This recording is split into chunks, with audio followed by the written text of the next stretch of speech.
بسم اللہ الرحمن الرحیم۔ اسم المرہ والمرۃ من الثلاثی المجرد مما لا تاء فیہ علی فعلۃ نحو ضربۃ وقتلۃ۔ اسم مرہ اس مصدر کو کہتے ہیں کہ جو کسی کام کے ایک مرتبہ واقع ہونے پر دلالت کرتا ہے۔ اس میں مرہ بنانے کے دو قاعدے یہاں پر بیان کیے اور دو بنائیں اس کی بیان کی۔ پہلا قاعدہ یہ بیان کیا کہ اگر ثلاثی مجرد مما لا تاء فی بغیر التاء ہو، اگر ثلاثی مجرد بغیر التاء کا اس میں مرہ بنانا ہو تو اس کو فعلۃ الوزن پر لایا جائے گا، جیسے ضربن سے ضربتن اور قتل سے قتلۃ۔ ضربن ثلاثی مجرد ہے، مصدر ہے اور بغیر التاء ہے۔ اب اس سے جب اس میں مرہ بنائیں گے تو اس کو ضربتن وزن پر لے آئیں گے۔ اسی طرح قتل سے قتلۃ۔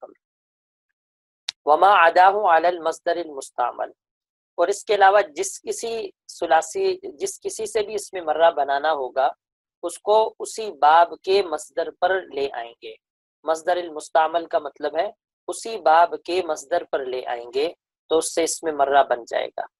لہٰذا اگر باب ثلاثی کا تو ہے لیکن مجرد نہیں ہے، مزید ہے، یا ثلاثی مجرد ہے لیکن بالتا ہے، یا ثلاثی نہیں ہے باب رباعی ہے، تو ان سب کے اس میں مرہ اسی باب کے مصدر پر لائے جائیں گے۔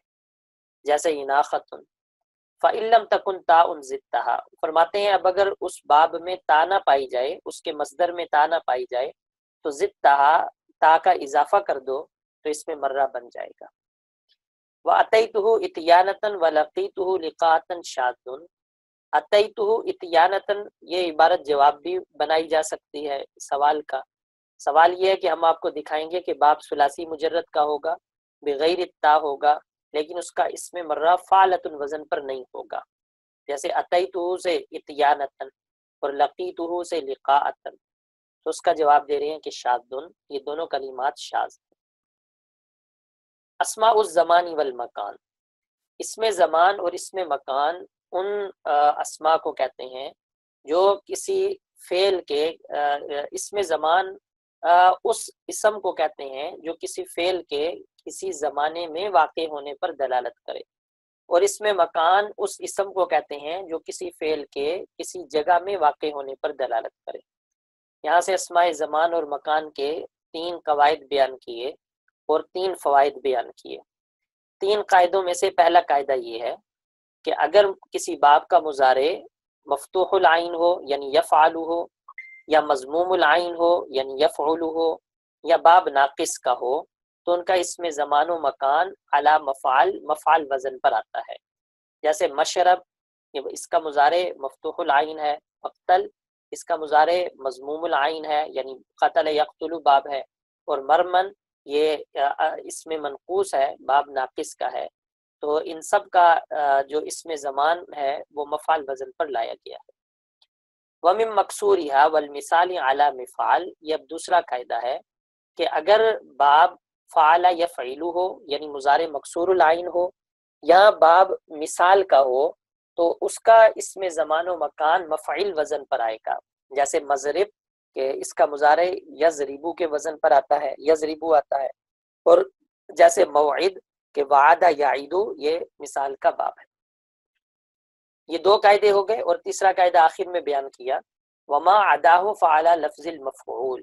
ان 2 پہلے قاعدوں کے علاوہ اگر کسی بھی باب کا اسم زمان و مکان بنانا ہوگا تو وہ اسی باب کے اسم مفعول کے وزن پر آئے گا۔ لہٰذا ثلاثی مزید جتنے بھی ہیں، رباعی جو ہیں، خماسی، ان کے اسم زمان و مکان اسی باب کے اسم مفعول کے وزن پر لایا جائے گا۔ یہ 3 قاعدے ہو گئے اور 3 بیچ میں فوائد بیان کیے۔ پہلا فائدہ وجاء المنسک سے بیان کیا، وہ یہ کہ قاعدہ تو یہ تھا کہ اگر کوئی باب مضموم العین ہوگا تو اس کا اسم زمان و مکان مفعل وزن پر آئے گا، لیکن کچھ ایسے الفاظ بھی ہیں جو مفعل وزن پر خلاف القیاس آئے ہیں۔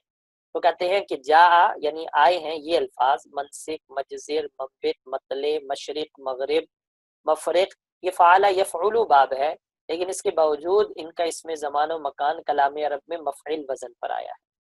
وَأَمَّا مِنْخِرْ فَفَرْعٌ كَمِنْتٍ وَلَا غَيْرُهُمَا، یہاں سے دوسرا فائدہ بیان کیا کہ اصل تو اس میں زمان و مکان میں یہ ہے کہ اس کی میم مفتوح ہو لیکن دو الفاظ ایسے ہیں کہ جہاں پر میم مکسور آئی ہے، نمبر 1 منخر اور نمبر 2 منتن. تو کہتے ہیں منخر یہ فرع ہے منخر کی، یعنی اصل اس میں منخر ہی ہے، اور جیسے کلام عرب میں منتن کا لفظ بھی استعمال ہوا ہے، اور ان دونوں کے علاوہ کوئی اس میں زمان و مکان ایسا نہیں کہ جس کی میم مکسور آتی ہو. فائدہ نمبر 3، اس میں زمان و مکان میں تا نہیں آتی، لہٰذا جہاں پر تا استعمال ہوئی ہے لیس بقیاس، وہ قیاسی نہیں ہے. فرماتے نحو المظنۃ والمقبورۃ لیس بقیاس، تو مظنہ اور مقبورہ یہ غیر قیاسی ہیں، یعنی ان میں تا کا استعمال جو ہے یہ غیر قیاسی ہے.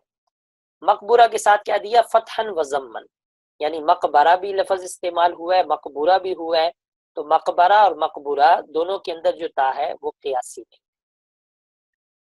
اس میں اعلیٰ کا ایک ہی قاعدہ بیان کیا کہ اس میں اعلیٰ مفعل، مفعال اور مفعلہ وزن پر آتا ہے، جیسے محلب، مفتاح اور مکسح.